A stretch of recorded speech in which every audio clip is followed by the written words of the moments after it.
don't want to say least favorite. I'll start, and I'll be controversial so everyone can be very comfortable in their answers.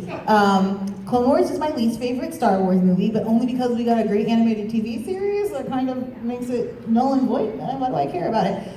16 hours of glorious television to watch. And my favorite Star Wars movie, keeping it controversial. It's a tie, guys. I haven't been able to decide yet really between, gosh, no, that's a lie. I wrote which one was my favorite. But I'm going to change it today because I can. Today my favorite is 8. The more I watch The Last Jedi, the more I fall in love with it, the more I think it is a beautiful love note to everything that's come before. It sets us up for so many beautiful new adventures in the future. I think it's daring and brave. How do you make a tribute to Leia that glorious? Give her force powers. I'll cry if I keep talking about it. It's really good. It's my favorite. Okay, you guys. Favorite and not his favorite. For me, the original Star Wars is my favorite, least favorite, tie between The Last Jedi and the Clone Wars movie. That's the wrong answer, but we'll take it. I'm going to answer half of that question simply because I'm all about the enthusiasm that people have for Star Wars, and even if someone, even if I dislike something, what if that's someone's favorite thing, and I'm not really down for expressing that, and I say that as someone who appears as a character in these things now, so I feel like that's my responsibility. Favorite though, I will unabashedly agree with my colleague here, the original, Star Wars Episode 4, because that's the one that goes from 0 to 60 miles per hour. Does it go the deepest? No. Does it have the biggest, snazziest fight scenes or space battles and that? No. But it is the one that started with nothing. There were no Wookiees.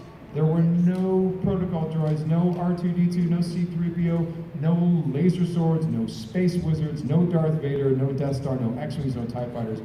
Modern movies are lucky if they have 1 or 2 of these iconic elements. Hell, Krull had the glaive, and they thought that was amazing.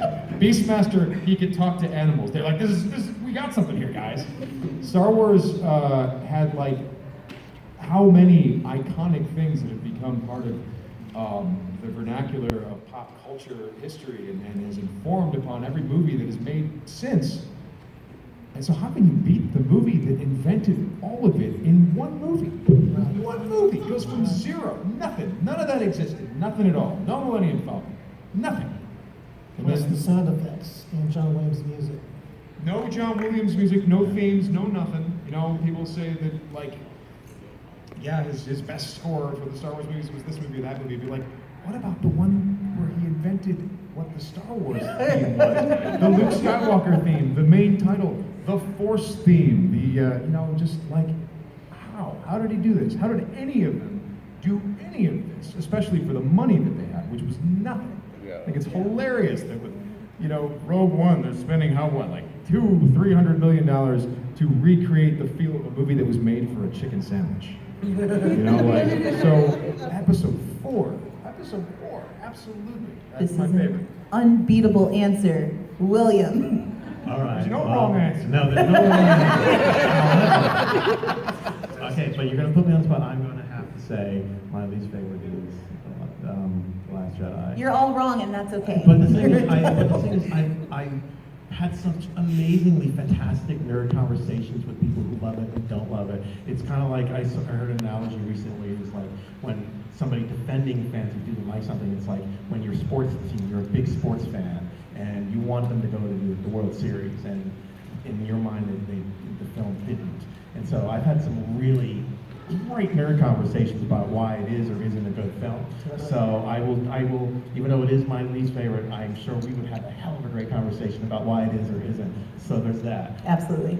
Favorite film, I want to say Empire Strikes Back. Okay. But I have to choice.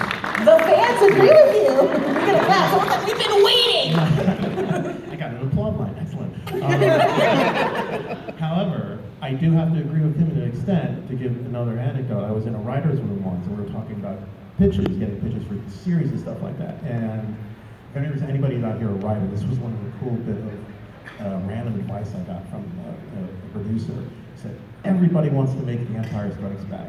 You can't do that until you make Star Wars first.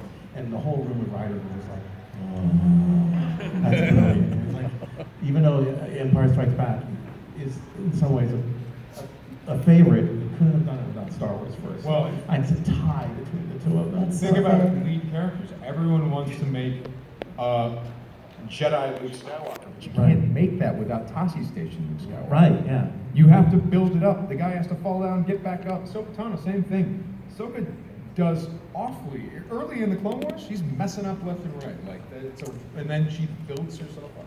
She's the best. Unfortunately, that's all the time we have for today, guys. We do